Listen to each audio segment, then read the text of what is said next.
Okay, so welcome back. Now, in the last video, I showed you what airline flight training is actually like. Now, in this video, we're going to go over the things that catch most people out during your time on the course. Now, these are the things that if you get wrong can cost you a lot of time and a lot of money and, even thousands of pounds in resits. So let's find out exactly what they are and how to avoid them and some more of the details to do with the exams and all of that good stuff.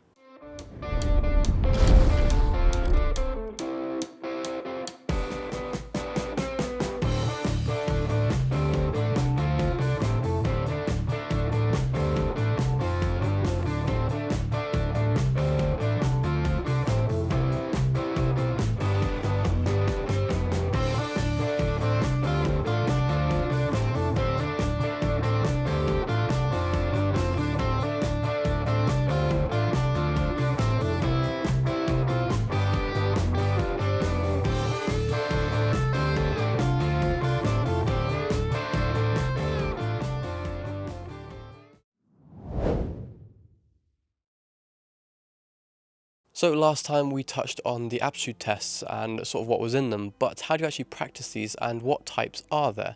Now there are two main types that I've come across when doing airline assessments and also trying to get into flight schools. And the two that I've come across will be the CUT-E AON assessment and the Symbiotics ADAPT tests. Now, one's easier and one is harder. Now, the ADAPT tests I've found a lot harder. They're much more detailed and rigorous with the accuracy that you have to get, especially on the maths and the physics sections.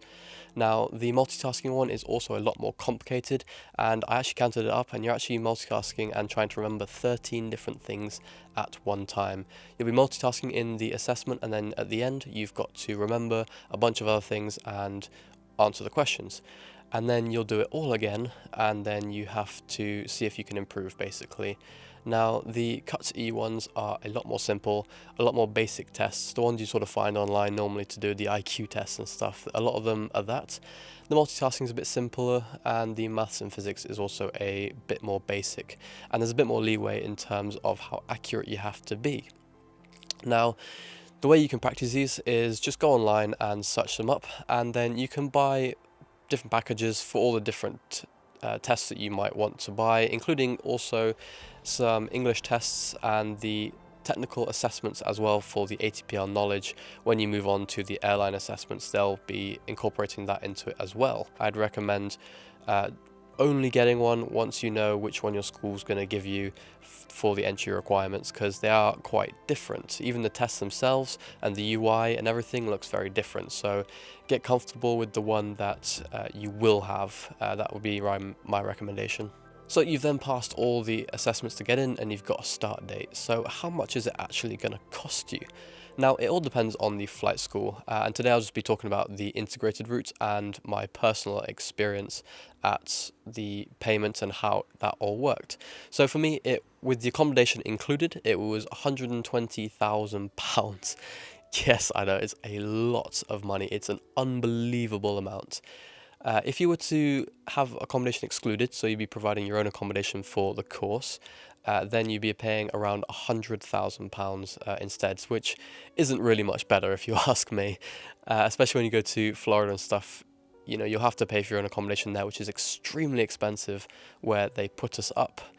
And also, if wherever you go after Florida, or if you're in Arizona, or wherever your flight school takes you for each of the stages after ground school, you will have to pay for your accommodation and your travel. So it depends what you want, but those are the two rough estimate figures for what my flight school was. Now, they had a few different payment schemes that you could pay it off from. The one that I went with was you'd pay 30,000 or about 28,000 at different stages along the course throughout until it was paid off, the last one being just before the APS MCC, and the first one being before we even started as a sort of deposit, effectively. Now, some other people were on some other ones where they started off their first payment with only around 8,000, and they just paid it off more continuously in smaller chunks as they went on. Now, for me, obviously I couldn't pay that much. 120 grand, I didn't have that much, but my family didn't have that much.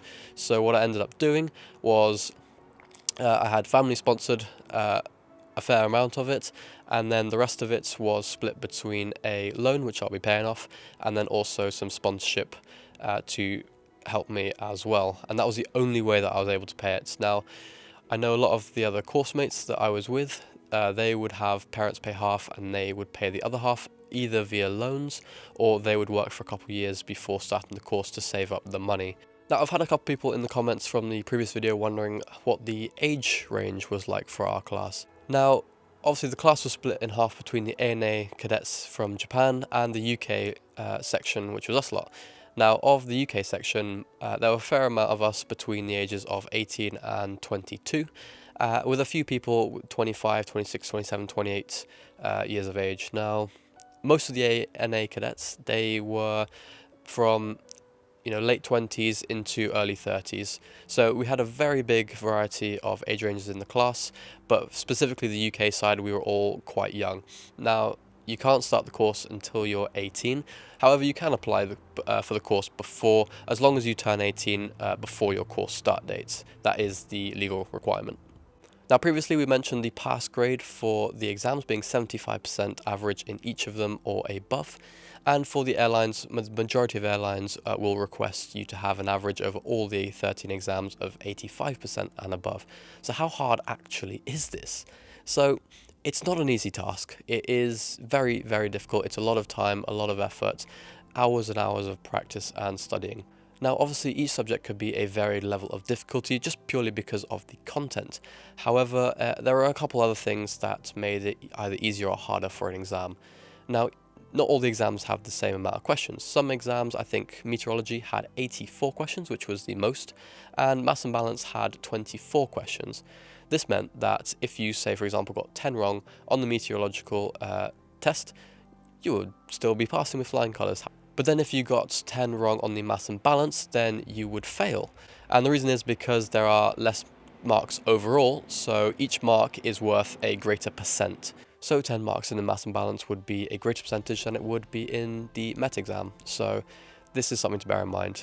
Now, another thing would be how many graphs an exam has. Now, some of the exams were split between theory questions of the multiple choice of 4 and graph questions with either you had to insert the number manually and type it in, or you would select one of the multiple choice of 4.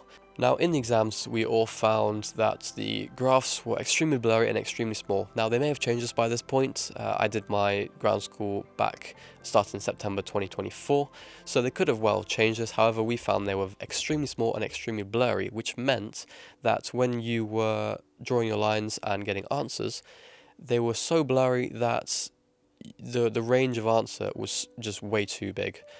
There was no accuracy, even if you were really accurate with your lines. We all found as well that with the answers you had to give when you had to type them in, you only had a tiny range of leeway to get the answer correct. This meant that there was no possible way really to get it right. On one of my exams, I think it was my performance exam, for aircraft performance. I think, if I remember rightly, I got 13 graphs or 14 graphs, and the majority of other people on average got between 5 to 7, maybe 8 graphs. This meant that it was very, very difficult for me to get those answers correct, and to be honest, I only just passed that exam. It was my worst exam out of the whole of the exams. It's not that I didn't put the effort in, it's just got very unlucky with how many graphs I got instead of the theory questions, which are much, much easier.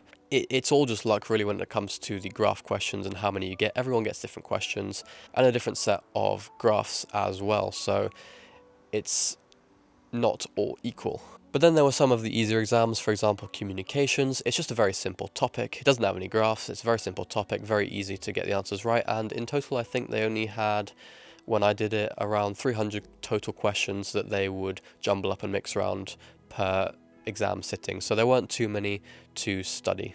But then if you look, for example, at air law or meteorology, in fact, there are hundreds and hundreds and hundreds of questions that they mix around every time.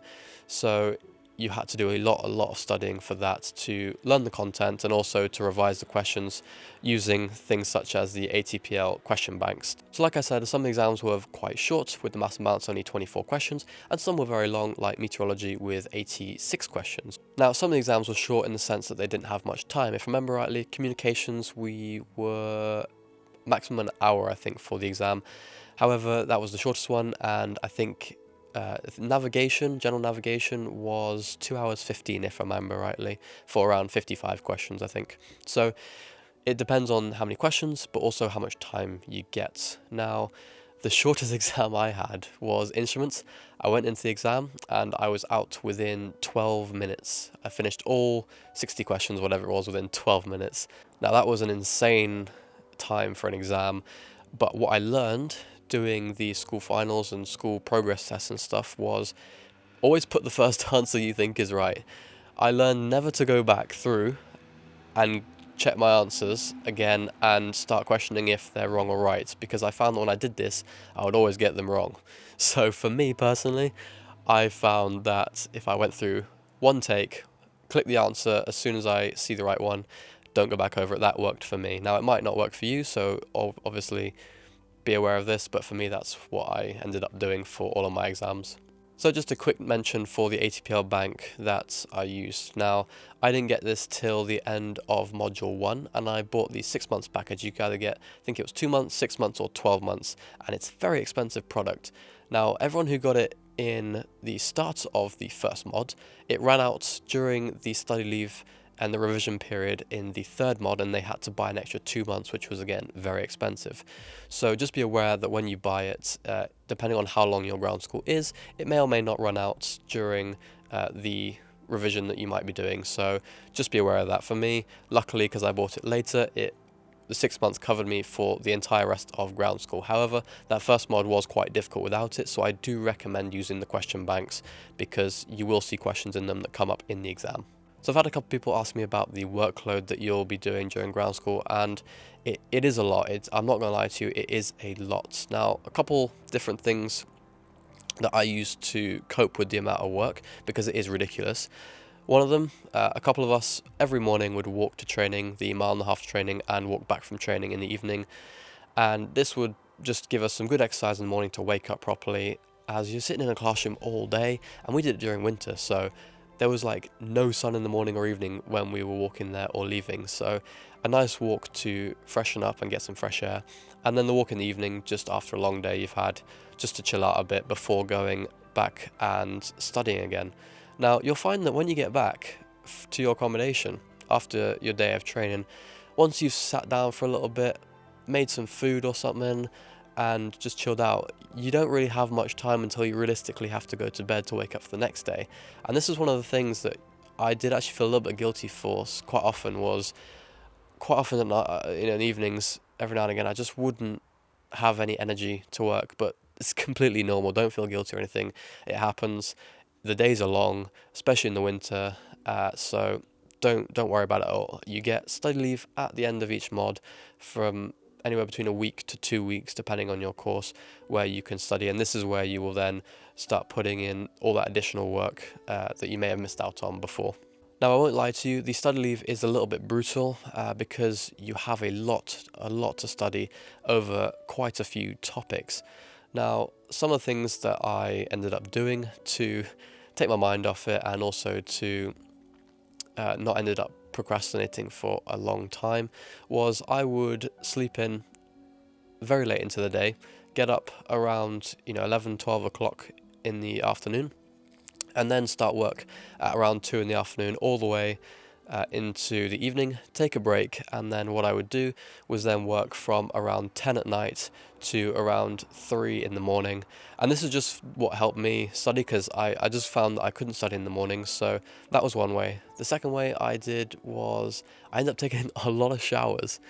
It sounds weird, but after you've been doing a set of questions for 30 minutes, an hour, or whatever you've been doing, you just need to move around. So I ended up having a lot of showers and doing a lot of karaoke in the showers, and that was my way of just relaxing for a bit. I remember in the last module I ended up probably having 4 or 5 showers a day just because it was something to do between study periods.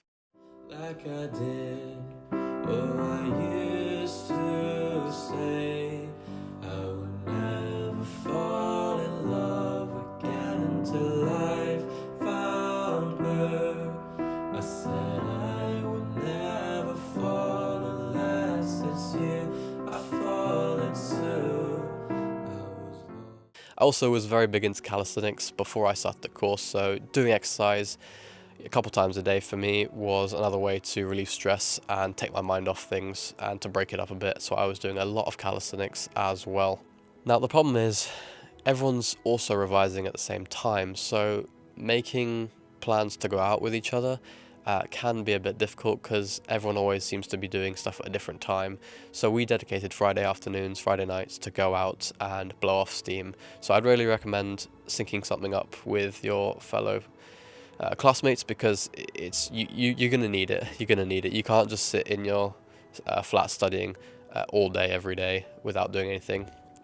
It's just too brutal. Now, some people also, it wasn't for me, but some people went to the training centre most days and would do the normal workday hours there and then come back. But I couldn't really be bothered, to be honest. It's a fair old walk, and I just wanted to spend the time studying instead of commuting. And finally, just want to mention the school finals and progress tests. Now, progress tests, you'll have 2 or 3 per module, and a module lasts anywhere from 1.5 to 2 months, again, depending on your course. With mine, it was a 6-month course, so we had about a month and a half of classroom and then 1 to 2 weeks of study leave. And they'll just do these just to make sure you're keeping up progress, and it highlights the things that you need to revise. And then the school finals, you'll do this before study leave, and you have to pass this, I believe, at 65 or 70% for the school to put your name forward to do the exams. You do get another try at it, but if you keep failing the school final for the given subject, then they might defer you to the next mod, so you'll have to do the subject in the next module or at the end of the course, and this will just cost you more money and more time. So you will have to be revising even for school finals when you're still learning. So it's not like you just get through the course, you get to study leave, you revise everything. You do have to revise the entire way through if you want to pass everything first time, which I was actually happy to say that I did. It was one of my goals to get through flight training with a clean slate, so I managed to get through every single exam first time, and with the 85% or above, which was very, very tough. But I think all the showers and karaoke sessions must have helped, because yeah, whatever I did seemed to work. So you get into ground school, you pass it, you get to the final mod, you pass that. What happens next? Well, for us, we went to Florida, and this will be the first stage of your actual flying. So next video, we will be looking at what happens when you start your practical flight training and all the things that come up during that as well. Thanks very much for watching, and see you in the next one. Goodbye.